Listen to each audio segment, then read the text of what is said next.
최근에 이제 서울과 경기도 이 수도권 지역에서 발생되고 있는 한 두 개의 큰 논란에 대해서 이야기를 좀 드리고 싶습니다.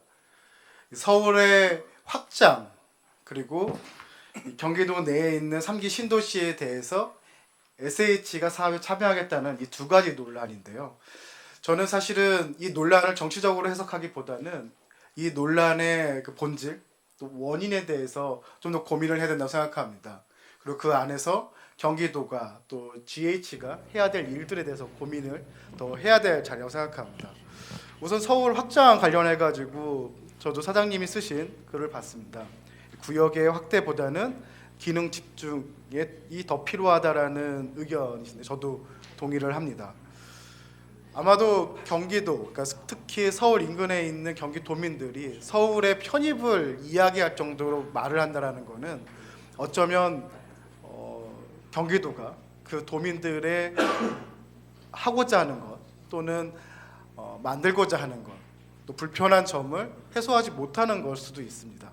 그런 측면에서 저도 이 경기도의회 한 명의 의원으로서 부끄러움을 느끼고 또 더 역할을 해야 되겠다라는 생각을 가지고 있습니다. 어제 행감에서도 도시주택실에 요구를 하고 협의를 했습니다. 일단 경기도가 가지고 있는 교통, 주거, 산업단의 문제를 해결하기 위해서 도시계획의 권한과 실행력을 강화하자.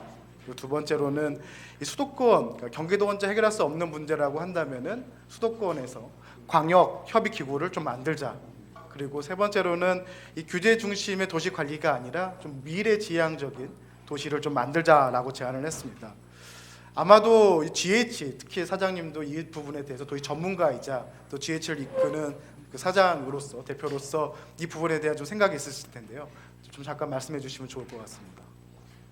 저도 그 서울의 확장을 이런 식으로 우리가 논의하는 거는 상당히 좀 격이 떨어진다고 보여집니다. 그러니까 한 십몇 년, 15, 16년 전에 그 집가 상승을 노리고 공약에 태웠던 뉴타운 공약이 좀 연상이 되는데요. 그러니까 이런 식의 논의는 굉장히 생산적일 수가 없습니다. 왜냐하면 기능이나 효율이나 또는 기타 협의체라든가 그다음에 또 수도권 같으면은 지금 아직 불필요한 규제들이 좀 남아 있습니다. 이런 거에 대한 것만 해결이 돼도 지금 서울하고 주변 도시들이 굉장히 좋아질 수 있는데 그냥 단순히 이걸 편입으로 해가지고 서울 시민 되게 하자 이게 도대체 저는 이해하기 어려운 이런 상황이고 그래서 거기에 대해서는 저희가 그 이달 말에 사실 이제 GH 입장으로서는 그렇습니다. 그 GH가 서울 인근 지역에 서울하고 인접한 기초지자체랑 여러 사업을 하고 있습니다. 뭐 광명, 안양, 구리 뭐 등등등 있는데 이 사업들이 당장 이상해질 수가 있어요. 그래서 여기에 따른 저 득실을 한번 따져보는 그러한 토론회를 행정학회랑 개최를 합니다. 그래서 거기에 이제 GH 입장을 좀 밝힐 예정이고요. 그 다음에 3기 신도시의 부분은 사실은 이게 지금 LH가 이런 식으로 역할을 하는 시점은 저는 지났다고 봅니다. 이게 지금 3기 신도시 하나만 가지고도 이렇게 힘들어 하는데 당장 지금 그 중앙정부에서 이야기하는 노후계획도시에 대한 특별법을 연내에 추진한다면 또 그게 통과된다면은 그 사업의 시행자들은 경기도에서 그럼 또 누가 LH한테 또 맡길 수가 있을 것이냐 뭐 이런 일들이 복합적으로 나타나는 것이기 때문에 여기서도 저기 그 GH 입장을 뭐 명확하나합니다만은 LH가 수도권 혹은 전 국토를 대상으로 사업하던 시점이 이미 지났음을 의미하는 거라고 보여집니다. 그리고 이제 거기에 좀 생뚱맞게 SH가 끼어듭니다만은 이거는 합리적인 기준에서 보면 전혀 이해가 안 되는 명분이 없는 일이기 때문에 GH가 이번 기회에 의원님들하고 함께 좀 좋은 일을 더 많이 했으면 하는 그런 바람입니다. 네, 동의합니다. 저도 LH가 만약에 향후에 사업을 진행한다고 하면은 그 더 많은 사업들을 요구하는 비수도권에서 사업을 확장하고 경기도에서 하는 사업들에 있어서는 GH가 좀 더 많은 역할을 해야 된다고 생각합니다. 그러기 위해서는 현재 진행되고 있는 서울 인근에 있는 여러 시군가의 GH 사업뿐만 아니라 더 확장된 형태의 사업을 해야 된다고 생각을 합니다. 근데 그럼에도 불구하고 현재 오늘 회의에서도 그 백현정 의원님과 또 유영일 위원장님 말씀하신 것처럼 GH는 현재 사업도 하기 어려운 재정적인 문제들이 있습니다. 이런 문제들을 저희 도의회와 함께 좀 해결해 나가고 앞으로는 더 확장된 GH 역할을 좀 기대하겠습니다. 사실 저는 경기도 동부와 북부의 균형 발전이라든지 동부권에 대해서 더 적극적인 도시 계획과 개발에 요구를 드리면 경기도에서 해야 될 일임에도 불구하고 경기도는 권한이 없다, 또 GH는 돈이 없다라고 합니다. 이러한 문제를 좀 해결해야 되지 않을까 생각이 듭니다. 그래서 구체적으로 한 세 가지 정도 좀 정책 제안을 드리고자 합니다. 첫 번째는 지난 도정 질의를 통해서 경기도 동부권에 대한 이 난개발의 문제를 해결하기 위한 GH 또 경기도의 역할을 좀 부탁드렸습니다. 이 동부권은 이 도시로 봤을 때 높은 개발 수요가 있습니다. 근데 반면에 규제로 인해서 공급이 제한되다 보니까 난개발이 되는 거죠. 그 난개발은 계획적이지 않고 비계획적이다 보니까 도시 관리 비용은 점차 증가하고 있습니다. 어쩌면은 서울에서 시작된 개발 수요가 남부로 갔다가 동부로 이어지는데 동부에서는 그걸 받아들일 준비가 되어 있지 않습니다. 이에 따른 이 동부권에 대한 경기도의 더 적극적인 계획 그리고 GH의 적극적인 사업을 부탁드리겠습니다. 그리고 동부권은 특별함이 있습니다. 잘 보존된 자연환경도 있고요. 그래서 미래지향적인 도시를 접목시키기에 좋습니다. 사장님도 아시겠지만 탄소 중립 도시, 생태 도시, 또 스마트 도시와 같은 미래의 가치를 담은 도시들을 만들 수 있다라고 생각하는데요. 사장님의 생각은 어떠신지요? 네, 저도 의원님 말씀에 100% 동의하고요. 지금 이제 GH가 그 서해안 벨트에 대해서 향후에 추진할 개발들을 쭉 보는 영역을 이미 여름에 시작을 했습니다. 그리고 조만간에 동북부 발전 전략을 수립을 합니다. 거기서 종합적으로 택지, 산단 등등 이것들 한번 쭉 훑어보고 거기에 최적화된 그 해들을 마련을 하겠습니다. 그 동부권, 동북부에 대한 종합적인 계획과 함께 제 지역구인 광주에 대해서도 한 가지만 더 부탁을 드리겠습니다. 이 광주에서는 경기 광주역 그 주변으로 역세권 사업을 GH가 같이 진행을 했습니다. 근데 아쉽게도 이 광주 특히 이 자연보전 건역에서는 50만 제곱미터 이하의 사업만 진행하다 보니까 하나로 해야 될 역세권 사업이 잘라서 진행되고 있습니다. 1단계 사업은 GH가 잘 마무리했지만 2단계 사업은 사업 시행자를 찾지 못하고 조금 5년 동안 정체되어 있는데요.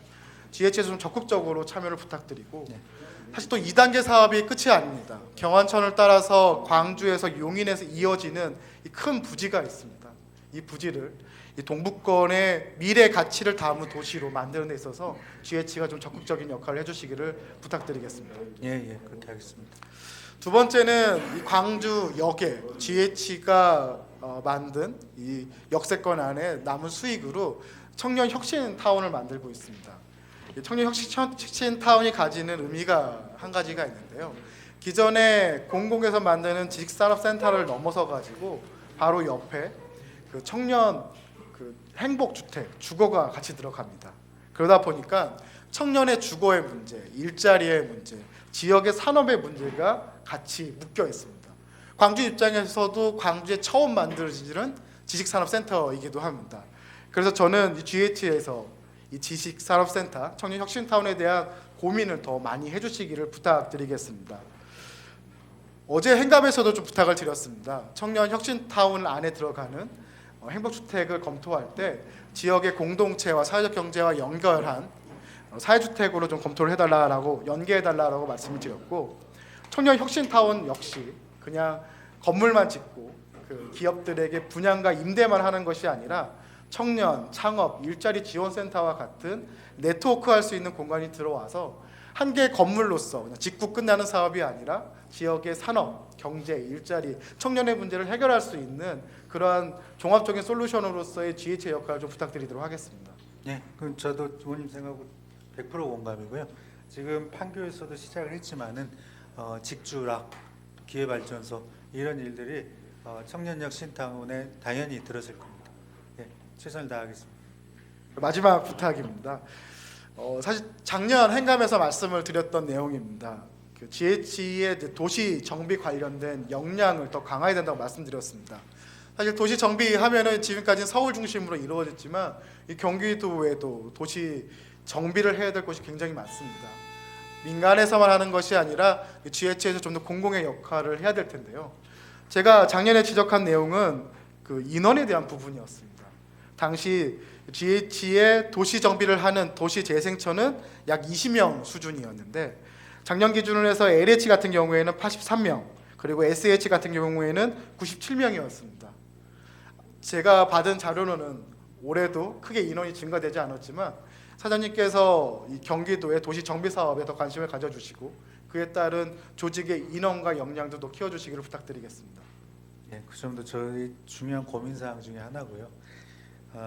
정비 인원이 사실은 이제 말씀을 드리면은 다른 부서에 비해서 우리가 이제 대행 수수료를 받으니까 이게 소위 저 인당 수익이 거의 안 되는 부서입니다. 그럼에도 불구하고 저희가 공기업이 있기 때문에 해야 되는, 또 당연히 해야 되는 그런 일들인데 지금 제가 하나 아주 러프하게 말씀을 드리면 그 SH의 그 1년 예산이 지금 GH의 딱 절반입니다. 그런데 인원은 2배가 넘습니다. 다시 말해서 GH 인원 1인당 그건 이제 LH도 비슷합니다. LH 예산하고 그 예산액을 따지면은 거의 SH랑 같아요. 그러니까 결국은 이 세 개 회사 중에 GH 직원들이 인당 한 4배 정도의 하중을 받고 있는 겁니다. 그래서 이런 부분들을 참 어떻게 타개해야 되나 이게 항상 고민이고요. 특히 이제 재생처 같은 직원들 또 보상처 직원들 굉장히 일 많이 하고 있습니다. 예. 경기도는 서울과 비교할 수 없을 만큼 큰 면적을 가지고 있습니다. 또 해야 될 일은 더더욱 비교할 수 없을 만큼 큽니다.